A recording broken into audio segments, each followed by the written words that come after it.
The San Diego VA is under fire again after a new report accuses staffers of falsifying wait times for mental health patients.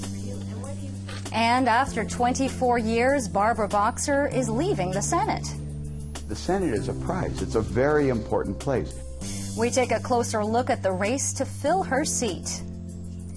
And combating violence through creativity. That violence is daily life, and I don't want to see that we just are used to it. I want to change it. A local program teams up students on both sides of the border to create art out of chaos. This is Evening Edition on KPBS.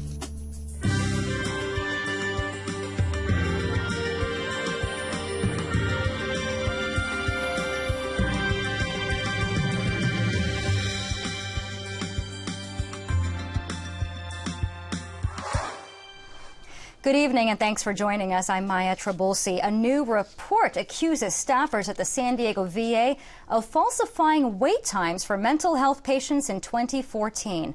Local VA officials concede at the time one psychiatrist canceled appointments so frequently that one veteran told investigators that it led him to attempt suicide. KPBS reporter Steve Walsh has more. The report from the VA Inspector General said the veteran psychiatrist canceled 4 appointments in a row. We rescheduled him, that got canceled. We rescheduled him, that got canceled. But typically, if a provider calls in sick, we contact all those patients, let them know what's going on, reschedule them for the next available appointment, get them in as early as we can. It's just unfortunate what happened with this guy. Ultimately, the vet did not get his appointment until 2 months after the VA learned that he had attempted suicide. Deal says the VA removed one psychiatrist who was canceling appointments at a high rate, often with less than 24 hours notice. Inspectors also found clerks were falsifying wait times to make it appear veterans were being seen by mental health providers sooner than they were. The issue mirrors allegations found at the Phoenix and other VAs in 2014, which led to congressional reforms. Deal wouldn't say if anyone was fired. As part of changes put in place, he says 7 employees, including a supervisor, no longer schedule mental health appointments at the San Diego VA. Still, nearly 2 years after the VA uncovered the issues, San Diego veterans still have one of the longest wait times to see a mental health provider of any VA in the country. Steve Walsh, KPBS News. California's aid in dying law goes into effect on June 9th, and now a controversial measure that would go hand in hand with it is receiving support in the state capitol. The legislation calls for a toll-free number that people could call to get information and advice about doctor-assisted suicide. It was approved in a state Senate Health Committee this week and now goes to the Senate Appropriations Committee. A measure to require all convicted drunk drivers to install an ignition interlock device in their car has passed its first hurdle in the California State Senate. KPBS health reporter Kenny Goldberg says 4 California counties have piloted the program. An ignition interlock is a cell phone-sized breathalyzer that's wired into a vehicle's ignition system. A convicted drunk driver must blow a sober reading into it before the vehicle will start. Mary Klotzbach is on the National Board of Mothers Against Drunk Driving. Her son was killed in 2001 by a drunk driver who had numerous DUI arrests. If the judge had taken it seriously on his first offense and assigned him one of these, we'd be looking at a different story. 25 states have laws that require all convicted drunk drivers to have ignition interlocks. Public health experts say such laws greatly reduce repeat offenses. Kenny Goldberg, KPBS News. As the state recovers from the ongoing drought, this year some California farmers will be getting their full water supplies, while others will only be receiving a fraction. Farms and water customers in the northern Central Valley will get their full water supplies. Farms in the San Joaquin Valley will receive 5% of requested deliveries. They received no surface water for the last 2 years. Despite receiving a near-average amount of rain and snow this winter, California is still in a drought emergency. And a stubborn ridge of high pressure has been partly to blame for California's current drought. And a new study finds this atmospheric pattern is only becoming more common. KPBS science reporter David Wagner has details. Picture a wall off the west coast. When Pacific storms are heading toward land, this wall forces them over California. And it's that wall that's often called the ridiculously resilient ridge. Because of it, California has missed out on precious rain during this current drought. A new study led by Stanford University researcher Daniel Swain finds this ridge has been forming more frequently in recent decades. California is definitely getting warmer quickly, and that is increasing the risk of drought.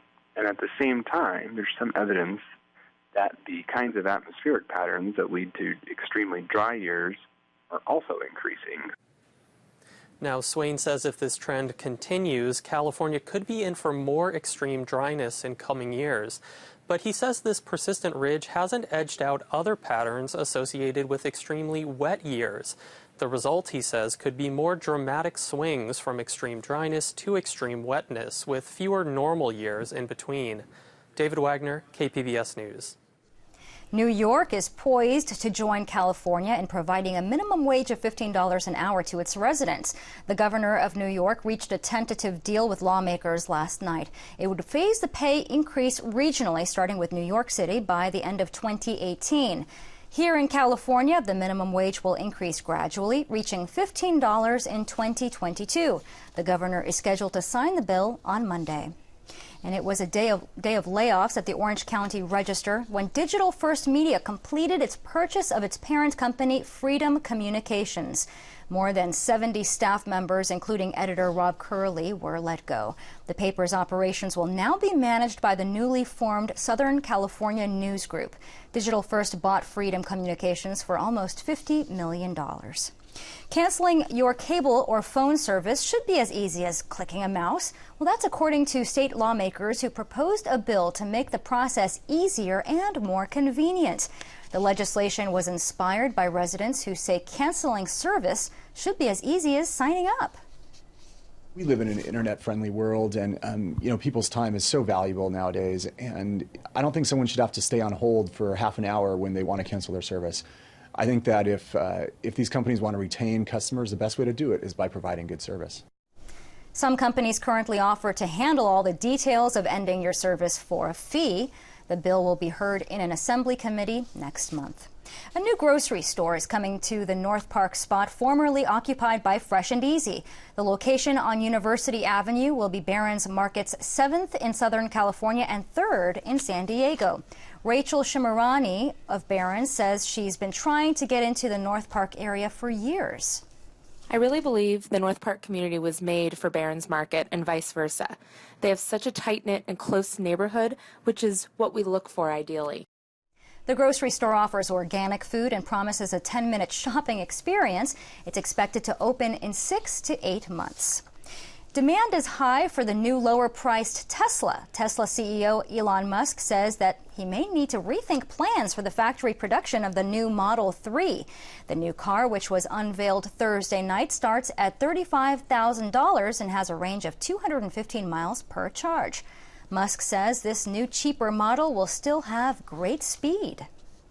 Even the base Model 3 will do 0 to 60 miles an hour or 0 to 100 kilometers an hour in less than 6 seconds. At Tesla, we don't make slow cars. Now, almost 200,000 people put down $1,000 deposits for the car. Hundreds of San Diegans lined up at the Tesla store at Westfield UTC yesterday to place their deposits. Some waited for 3 hours.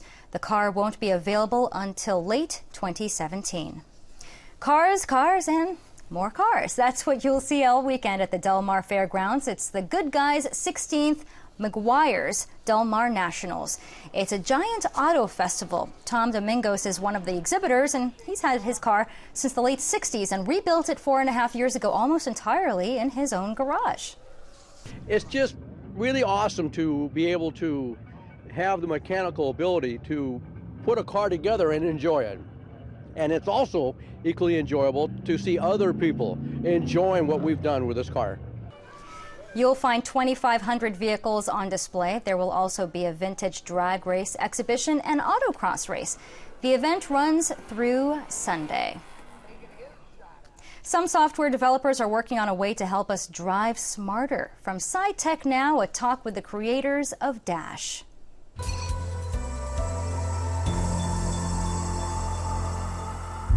Hey, I'm Brian Langle. I'm the co-founder and CTO of Dash. And I'm Jamin. I'm the co-founder and CEO of Dash. Dash is a connected car platform. We take a small, generic, very cheap device, you plug it into your car, it pairs with your phone, and we develop the software to take data from your car, analyze it, and make you a smarter, safer, and more social driver. We score your driving. It's out of 100. It looks at things like fuel efficiency. Are you speeding? Are you hard braking? Are you being a good driver? And so there is a certain sort of reinforcing element that comes out of that scoring and the leaderboard. We're taking data actually from the car, and we're pulling this in and really giving you a quantified, objective score in terms of your driving. We've both been in crashes before. A lot of people get hurt on the road. On average in the US, there are about 4 million crashes every year. We said, let's see if we can bring some of that digital products and consumer innovation to the vehicle. And that's what we decided to build with Dash. And you can see more tech stories like that one on SciTech Now this Sunday at 5:30 on KPBS television. The world-famous Carlsbad 5000 is back. The 3.1-mile race is called the world's fastest 5K and attracts elite runners from across the world. So if you're headed to Carlsbad this weekend, be prepared for some road closures. Roads throughout Carlsbad Village will be shut down until noon for the race. A full list of road closures is at carlsbad5000.com. Chaos and confusion at San Diego's Embarcadero. There was a scene yesterday when the Hornblower cruise boat hit the Broadway pier while it was docking. 7 people were hurt. A spokesman says a mechanical malfunction caused the accident.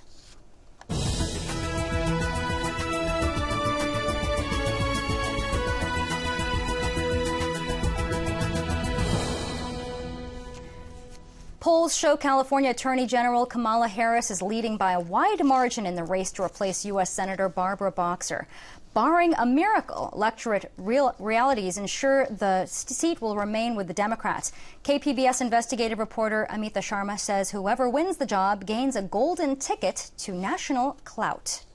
Capturing a U.S. Senate seat from California is coveted. The Senate is a prize. It's a very important place. Sam Popkin is a UC San Diego political science professor. Any senator from California could be one of the lead people on all sorts of changes in prison reform and immigration, for example. Senator Barbara Boxer held her seat for 24 years. She moved from committee to committee, climbing up the hierarchy, and obtained the goods for California. She brought money home to build highways. She successfully sought refinance help for homeowners during the mortgage crisis, and she secured funding for drought relief projects. UC San Diego political scientist Thad Kauser says voters rewarded Boxer with 4 terms. A successor who can match her could last even longer. Especially if you're one of these younger politicians who's running for this, you're going to be a powerful major figure in American politics for a couple decades. California Attorney General Kamala Harris is 51.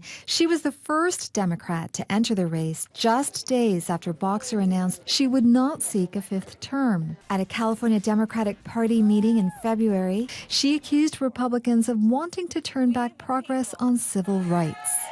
We the people, we understand our unity is our strength and our diversity is our power.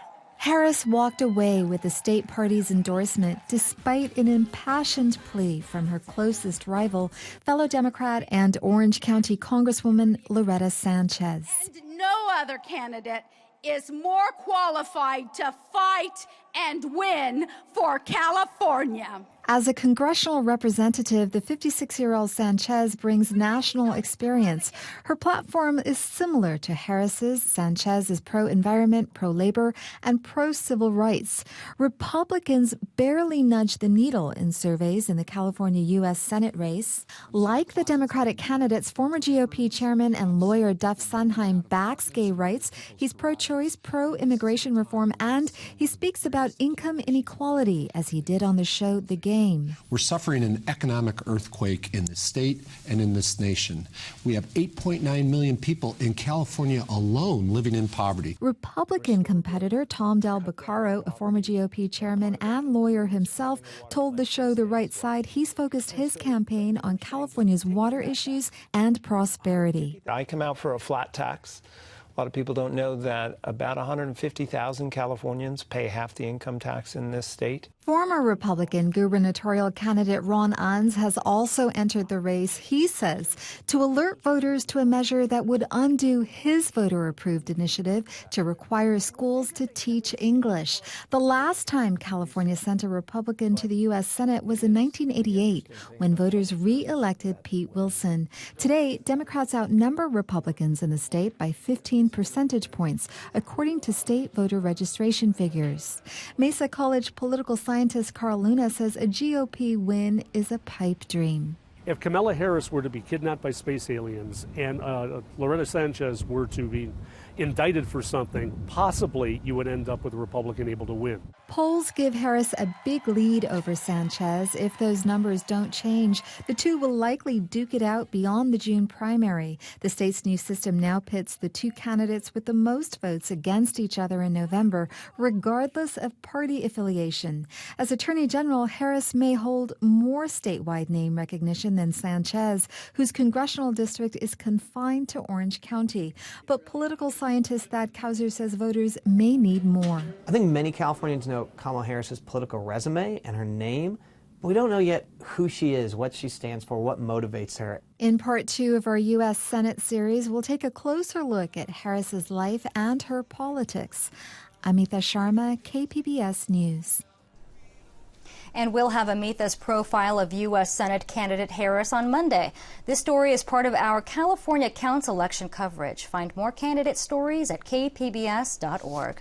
Childhood is full of milestones, from school plays to graduations. They're part of life when you grow up American.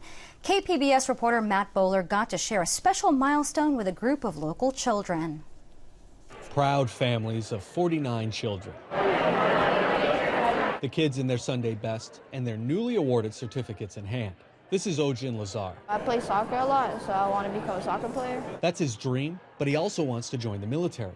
Looking forward to helping other people. 12-year-old Ojin and all the other children sit as if at a school assembly, but this ceremony is different. You will help build our future. Deborah Zeckley is the co-founder of the New Americans Museum, and she helped organize today's event. These kids from 13 different countries, as young as 4, are all taking their citizenship oath, becoming American citizens. Zeckley says when children become citizens, they don't usually get any fanfare. They become a citizen anyhow, but it just comes in an envelope. Not today. There was plenty of fanfare. Politicians gave speeches. On behalf of the House of Representatives. Ojin was 5 when he moved to El Cajon from Iraq. Remember, it was dangerous there and scary a little. Yeah. We were really excited when we got to move. And now, it's a great thing to become a citizen.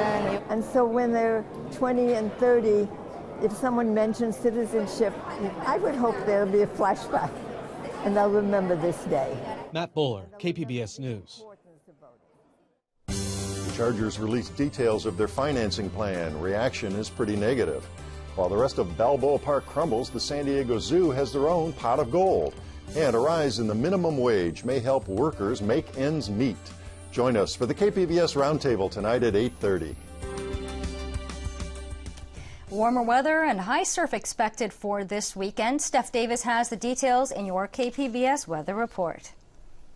Happy Friday, everyone, and the weather looks pretty nice as we head towards the weekend. Our regional satellite and radar shows quiet conditions all across California, even pressing towards Nevada and the Four Corners region as well. And that's thanks to a ridge of high pressure in control, and it will remain in control of the weather pattern as we look throughout the weekend. So you'll notice clear skies across our area, Borrego Springs, south towards Campo and pressing towards the coast. Nothing to worry about weather-wise. Now, just a word of caution, the National Weather Service has issued a beach hazard statement as we head throughout our Sunday evening. We do have the increased risk for rip currents, so if you're heading to the beach this weekend, exercise caution, especially if you're planning to head out in the water and do some swimming. On land, though, things look good tonight in Borrego Springs. Overnight low comfortable at 51 degrees, 33 and dry tonight in Mount Laguna. Nothing to worry about in Ramona or Alpine. If you're heading out for your Friday night, the the weather looks good. Same deal in Oceanside, overnight low 49 degrees.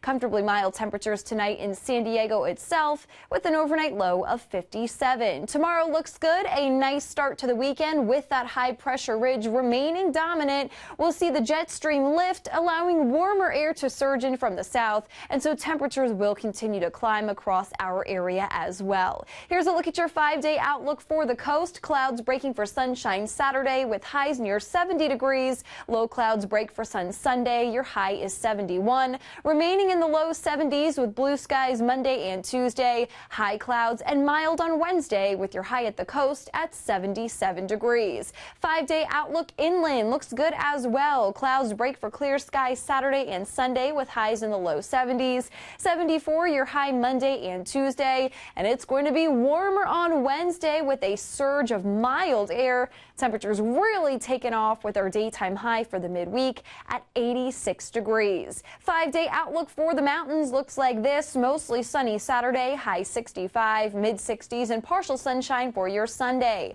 Remaining in the mid 60s Monday. And then Tuesday and Wednesday, we'll see those temperatures continue to take off. By the time we get to Wednesday, we're looking at a high in the mountains of 77 degrees. Wrapping things up with your 5-day outlook across the desert, 88 degrees for your Saturday, pushing 90 on Sunday, breaking to the 90s on Monday, and then that warming trend will continue. Plenty of bright sunshine Wednesday. Sure going to be hot out there. Your high in the desert, 94 degrees. Steph Davis, KPBS News. It's getting close. The San Diego Padres opening day is on Monday, and the team is playing the Dodgers. About 50,000 people are expected to attend, and the Metropolitan Transit System is scheduling extra trolley service to accommodate. All 3 trolley lines will have departures at least every 15 minutes for most of the day, with passengers being dropped off near Petco Park. I'm Judy Woodruff. On the next news hour, John Yang reports from Wisconsin on the political divides in the battleground state. That's Friday on the PBS News Hour.